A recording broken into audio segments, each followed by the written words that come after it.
você, leitor e leitora do Portal do Holanda. Eu sou Humberto Amorim e estou agora iniciando um novo ciclo de entrevistas, desta vez envolvendo os candidatos a deputado federal pelo estado do Amazonas. Hoje nós vamos conversar com o candidato Pablo Oliva, do PSL.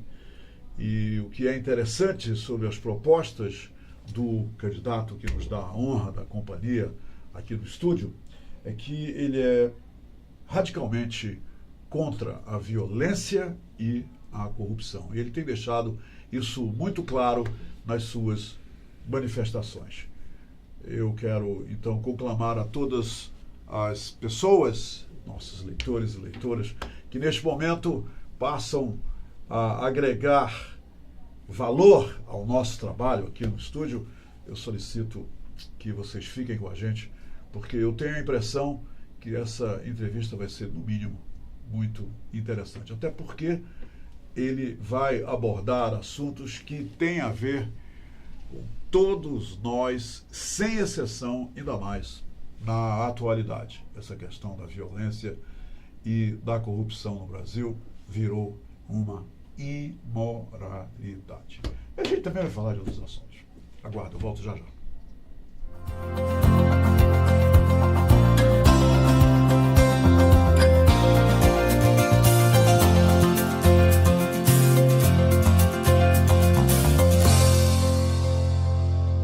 Muito bem, estou de volta e, como vocês podem ver, ele aqui, o candidato Pablo Oliva, do PSL, que a partir de agora vai interagir comigo e principalmente com vocês. Candidato Pablo Oliva, muito obrigado por ter aceito o nosso convite e eu gostaria de começar essa entrevista abordando o assunto que foi, inclusive, o tema da nossa chamada, a questão do armamento da população. Eu gostaria de saber do senhor por que o senhor defende de forma legal que a população se arme. O senhor acha que a população já tem, devido à onda de violência, devido a toda essa pressão de violência que nos levou a colocar grade em todo canto, câmeras em todo canto, a gente andar na rua com muito medo, o senhor acha que a gente já tem essa cultura de saber usar a arma quando realmente for necessário usar? Mas o foco da pergunta é a seguinte: o senhor é a favor que a população se arme legalmente? Nos diga por quê. Humberto, antes de mais nada, agradecer a todos que estão acompanhando aqui o nosso portal. É muito bom ter aqui essa grande audiência que o Portal da Holanda possui, e a gente só tem aqui pessoas de qualidade que acompanham a nossa página, a sua página, que eu já me chamo de nossa, porque eu me sinto parte. E em relação a essa questão, eu acredito que já na sua pergunta você já colocou muitos pontos que são parte integrante da resposta. Nós vemos hoje uma onda de violência, nós vemos hoje um descontrole da criminalidade, que vem muito por conta das políticas que foram tomadas no passado.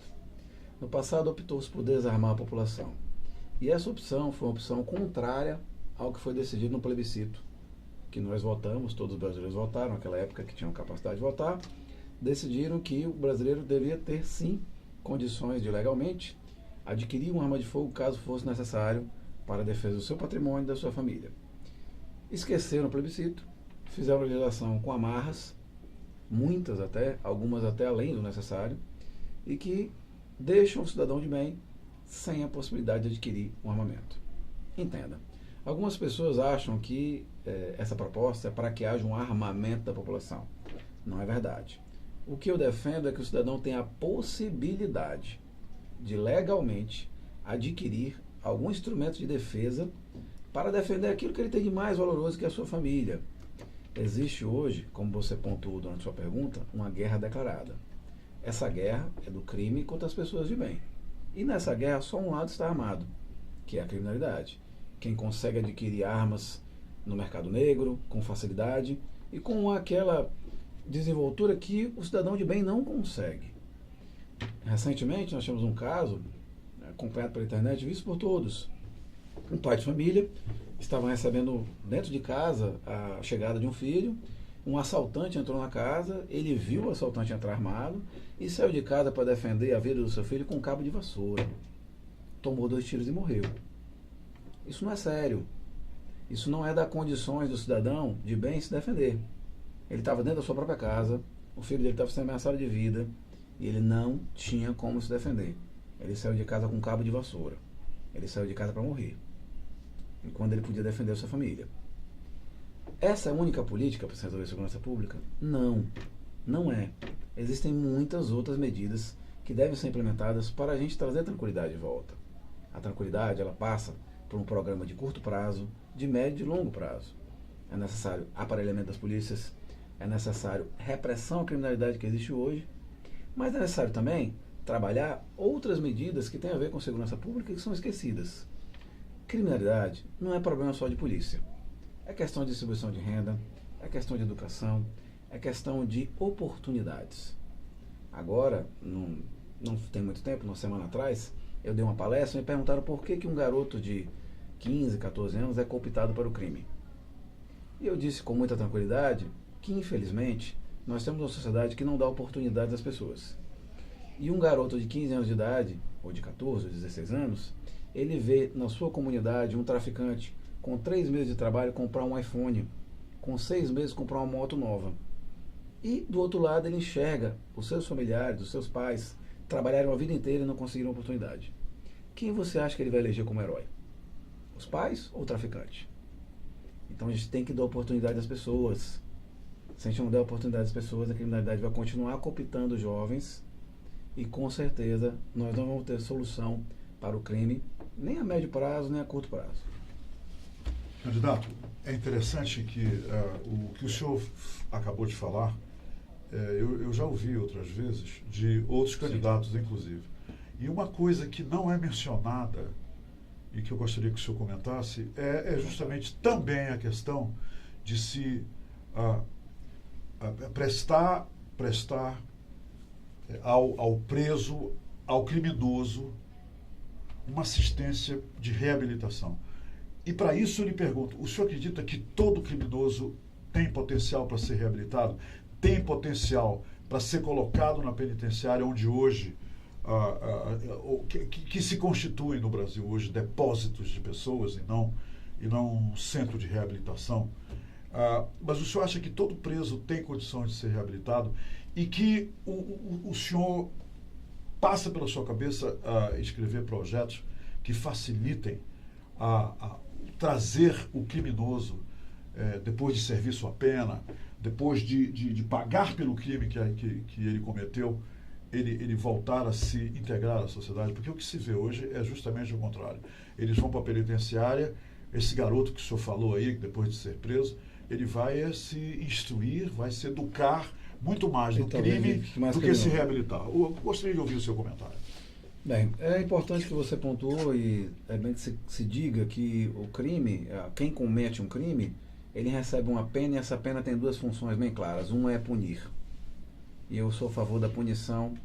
E antes de falar sobre a ressocialização, eu quero falar primeiro da punição, porque no Brasil hoje existe uma falsa verdade de que alguém, quando é preso, vai cumprir a sua pena de verdade. O que acontece é que um cidadão que pega 10, 12 anos de cadeia, cumpre 1, 2, 3 anos e já está na rua de volta. O senhor pretende mudar isso através de a modernização da lei? É necessário rever a lei penal. A nossa lei penal é uma coxa de retalhos mal costurada. Ela tem penas graves para situações brandas e penas leves para situações graves. Eu vou dar um exemplo simples, tá?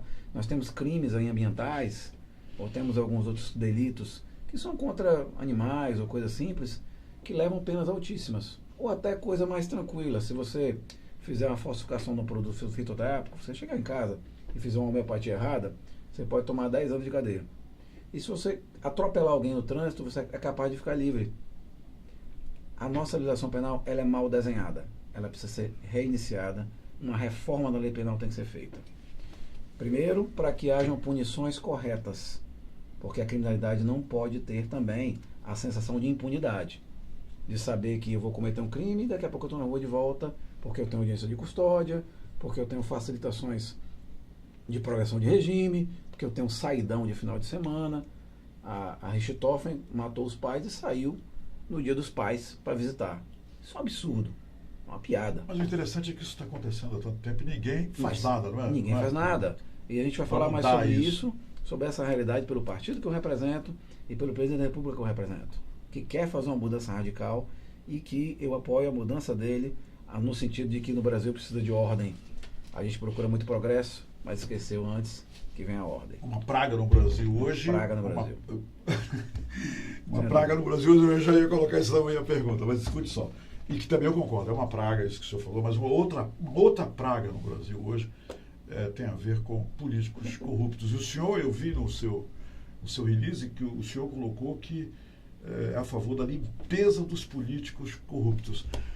Essa limpeza que o senhor está querendo dizer é conscientizar o povo como votar, porque só quem limpa o cenário político de políticos corruptos é o povo. É esse o recado que o senhor está dando para o povo? Todo o poder está na mão da população.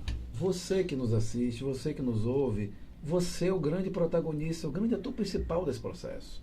Nós estamos agora em outubro, com eleições. A sua escolha, a sua consciência vai definir os seus próximos 4 anos. Seu, da sua cidade, da sua família, dos seus filhos. Então, se você quer resolver a criminalidade, se você acredita que é possível ter um futuro melhor, se você está cansado, como eu estou, a principal razão de eu sair candidato é a indignação que todas as pessoas têm com a política atual. Porque, infelizmente, o que nós estamos vendo no passado não muito distante é que agora, que nesses últimos tempos, as pessoas não têm escolhido políticos com o passado corrupto. Ela tem escolhido políticos com o presente corrupto. O cara está sendo investigado hoje. Ele foi condenado semana passada.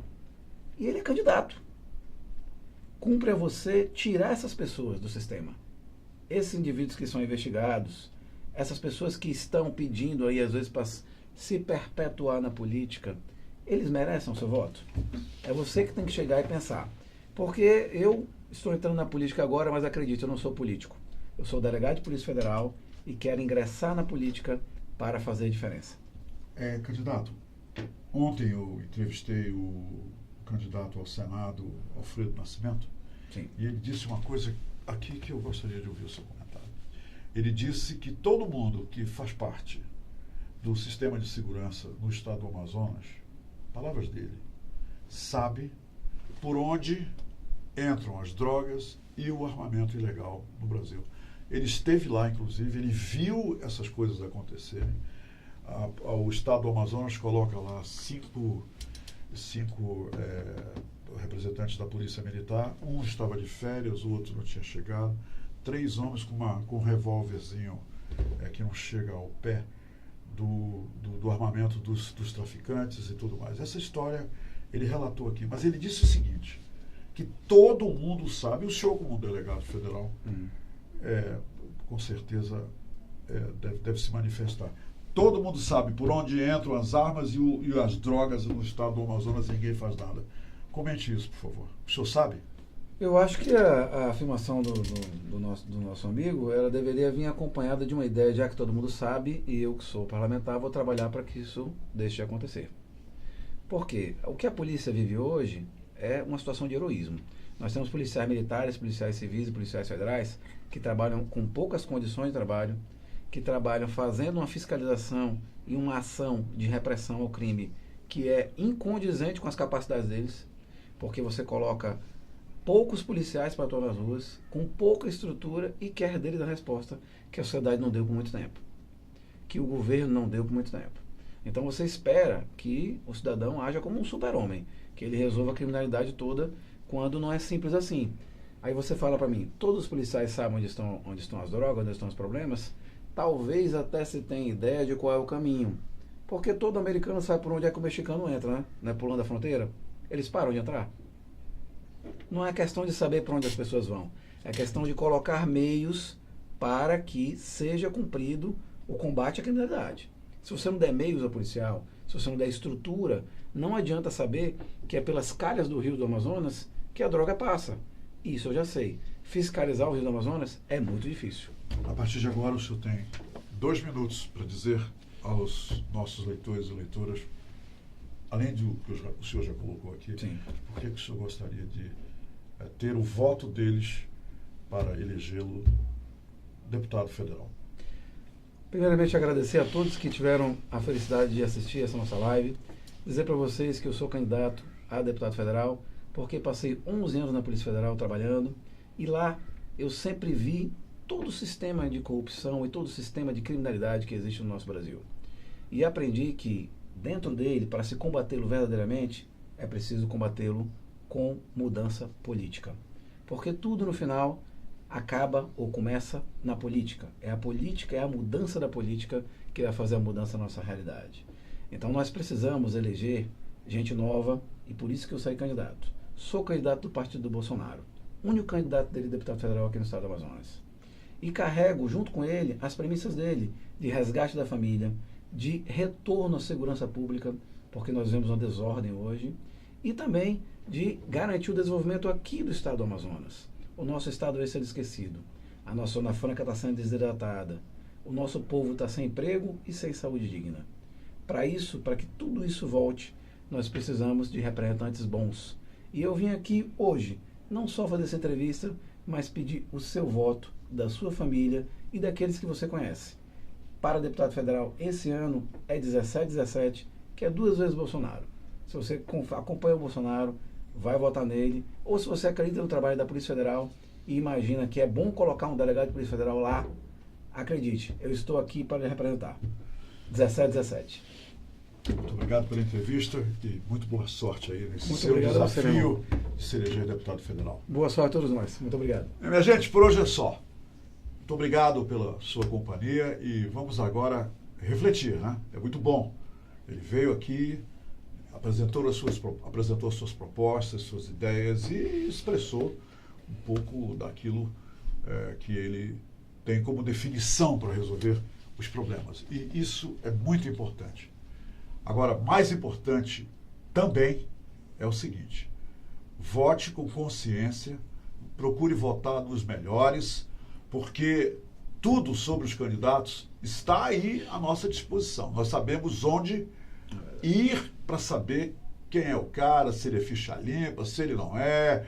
Toda a história do camarada está à nossa disposição. Sabe por quê?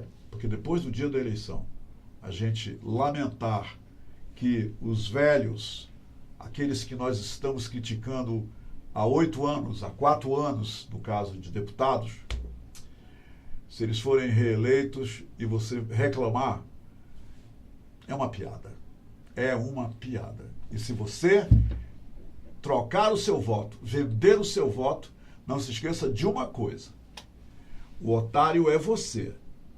O otário é você. O problema vai ser seu e de todo mundo. Obrigado pela companhia. Muito obrigado.